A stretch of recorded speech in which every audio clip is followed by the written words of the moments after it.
Hello, today we will guide you through how to embed Vimeo videos in Framer. In this walkthrough, we'll add a Vimeo video to a Framer project using the built-in Vimeo component.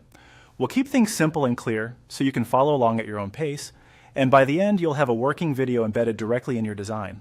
Start by opening your Framer project and navigating to the page or frame where you want the video to appear. It helps to decide roughly where the video should sit in your layout so you can place it accurately from the start. With your canvas visible, look to the top left of the Framer interface and click Insert to open the Components panel. This is where you can search for and add elements to your design. In the search field, type Vimeo. Framer will filter the list and show the Vimeo component. Click and drag the Vimeo component from the panel onto your canvas. Drop it inside the frame or section where you want the video to live. You can use the resize handles to adjust its size and align it with your layout guides. Don't worry about it being perfect yet. You can refine placement after the video loads. Next, switch to Vimeo in your browser and choose a video you have permission to use. Open the video's Share options.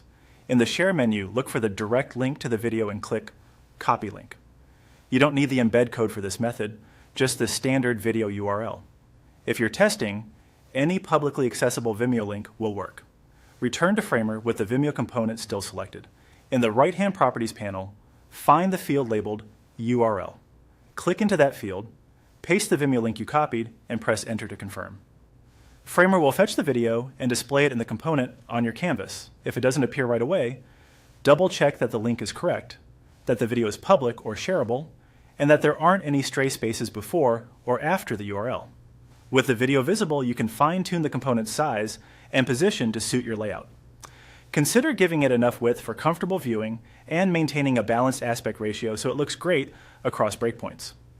If your design includes padding or grids, align the video with those for a clean, consistent look. That's it.